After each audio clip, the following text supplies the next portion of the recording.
Et voilà, là j'ai la chance d'entrer dans mon théâtre Trianon qui est le plus vieux théâtre de Bordeaux, hormis l'opéra, mais lui il est hors concours.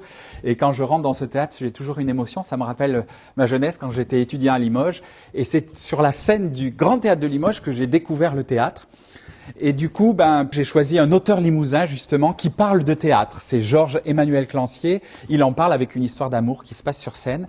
Et le titre de ce livre, qui est L'éternité plus un jour, en plus fait référence à une pièce de Shakespeare qui s'appelle Comme il vous plaira, où quand Orlando dit à Rosalind combien de temps il l'aimera, et il lui répond l'éternité plus un jour. C'est beau, hein ?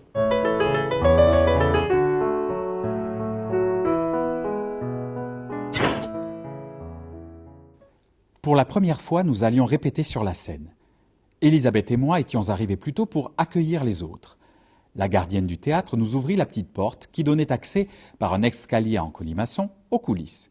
En même temps, elle abaissa la manette d'un compteur électrique qui commandait l'éclairage. Je n'avais encore jamais visité de coulisses. Instinctivement, je baissai la voix, comme si les hauts portants, les cintres, les cordages qui se perdaient dans les hauteurs évoquaient pour moi une cathédrale. Betty, au contraire, parlait fort, avec une sorte de volonté joyeuse. Elle me montrait les décors désuets, les accessoires entassés dans les coins, la place du régisseur, celle du pompier. Elle essayait des éclairages en actionnant au hasard des manettes, et nous étions tour à tour plongés dans le feu, dans une eau verdâtre, dans un soleil blafard, dans le crépuscule. Le rideau était levé, et la salle me semblait un gouffre noir où brillaient çà et là des ors et des pourpres. Jamais Betty ne m'avait paru aussi animée. À un moment, elle se planta au milieu de la scène, fit une révérence vers la salle. « N'est-ce pas merveilleux ? C'est impressionnant. Vous voyez, d'ailleurs, Henri, avez-vous remarqué ? Vous ne parlez pas, vous chuchotez. Oui, un peu comme dans une église. » Elle me saisit le bras. « Une église, vous l'avez dit, Henri, une église !» Puis, sans me lâcher, elle ajouta « Dites, si on s'habillait ?» Elle me tira derrière un cintre où nous avions laissé les valises contenant nos costumes. Elle s'éloigna un peu. J'entendais le bruissement des étoffes pendant que je troquais mes vêtements de ville contre pourpoint et haut de chausse. Sa voix résonna de nouveau. Il me semblait qu'elle emplissait l'abîme sombre au-delà de la rampe. « Et voici Célia, la fille du duc, la fille de l'usurpateur, la fidèle amie de Rosalinde. Approchez, noble Olivier. » Elle changea de ton. « Venez m'aider à boutonner ma robe. Elle a une rangée de boutons. » Par l'échancrure en vrai, je découvrais ses épaules, son dos mince et brun. Elle était nue sous la robe de princesse, comme son torse paraissait souple, un peu ployé à la taille si étroite. Troublé, je restai un instant immobile. J'avais follement envie d'embrasser, de mordre cette chair délicate. « Eh bien, s'étonna-t-elle. » Avec des doigts tremblants, je boutonnai la robe. « Merci, Olivier, vous êtes un noble personnage, mais un bien mauvais habilleur. » Elle se retourna, me prit la main. « Venez !» Elle m'entraîna sur le devant de la scène. Les feux de la rampe m'éblouissaient. « Vous êtes Olivier et je suis Célia, » dit-elle en riant.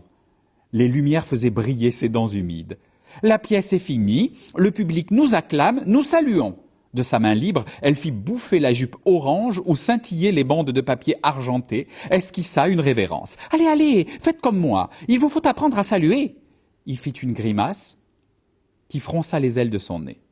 « C'est la rançon de la gloire. » Elle marqua 2 pas en arrière, je reculai aussi, puis elle revint vers la rampe en redressant sa taille. « Maintenant vous êtes Othello et moi Desdémone, et vous êtes aussi Roméo et moi Juliette, le Cid et votre chimère. Ce pourpoint rouge à crever jaune vous va comme un gant, et je vous vois très bien en Cid Roméo Othello. Ah, pour Othello, il faudrait pour sûr qu'on vous passe la figure au bourdonnois. » Elle s'esclaffait, redevenait grave, riait de nouveau. « Comme vous êtes enfant. » Elle lâcha ma main, s'écarta un peu. Je craignis de l'avoir blessée. « Vous ne croyez pas si bien dire. » Elle se mit à marcher sur la scène. « Ici, au théâtre, je retrouve une âme d'enfant. » Elle s'arrêta devant moi. « Vous comprenez, ici, on peut être ce qu'on veut. Lorsque vous étiez enfant, vous avez dû jouer à être un Indien, un explorateur, un brigand, un roi, un cheval, non ?» J'approuvais de la tête. Et au bout d'un moment, ce n'était plus un jeu. Vous deveniez pour de bon cet Indien, ce bandit ou ce roi. Le théâtre, c'est la même chose. C'est aussi merveilleux que les histoires d'enfants. Vous verrez, dans quelques jours, quand la salle sera pleine et vivante, que vous sentirez l'ombre comme un être immense qui vous regarde, qui vous écoute, vous verrez, vous serez ce traître, ce fourbe d'Olivier, vous vous apprêterez à faire tuer votre frère, puis vous serez ce garçon envahi par la grâce et par le repentir. Et moi, Henri, je ne serai plus la fille de Madame Garou. Je ne serai plus la petite bourgeoise condamnée à vivoter dans la maison familiale qui se déglingue. Non, je serai Célia, la fille du duc. Et je serai la fidélité, le dévouement incarné, la parfaite amie, la sœur, par le cœur et l'esprit de Rosalinde. Elle fit 2 ou 3 pas, s'immobilisa, tendit les bras avec un mouvement ondoyant des épaules. Sa voix s'éleva comme un chant, et pourtant, on croyait entendre un langage de tous les jours. « Tu ne ressens donc pas, Rosalinde, l'amour qui te dit que toi et moi ne faisons qu'une ? Quoi ? Nous serions arrachés l'une à l'autre ?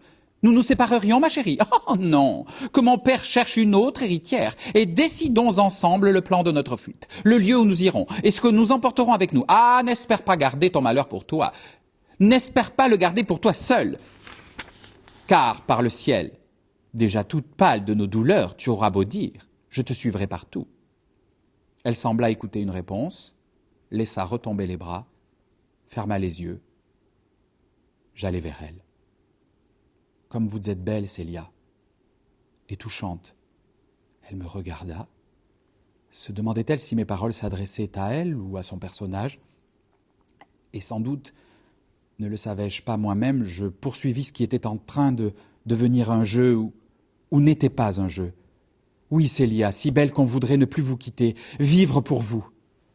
Un instant, une expression de peur assombrit son visage, puis elle éclata de rire. Eh bien, Henri, vous êtes doué, vous m'en remontreriez pour le théâtre. Elle redevint grave pour dire « Vous voyez, j'avais raison. Le théâtre, c'est comme l'enfance. Nous ne savons plus qui nous sommes, ou plutôt, nous avons échappé à la fois à la pièce que nous jouons et à notre existence. » Célia et Olivier, pendant cette minute, se sont mis à vivre pour leur propre compte. Elle sourit de nouveau et... Si j'ai bien compris, Olivier faisait bel et bien une déclaration à Célia. Vous voyez, je suis bien d'accord avec Victor Hugo quand il disait « La lumière est dans le livre. Ouvrez-le tout grand, laissez-le rayonner, laissez-le vivre. »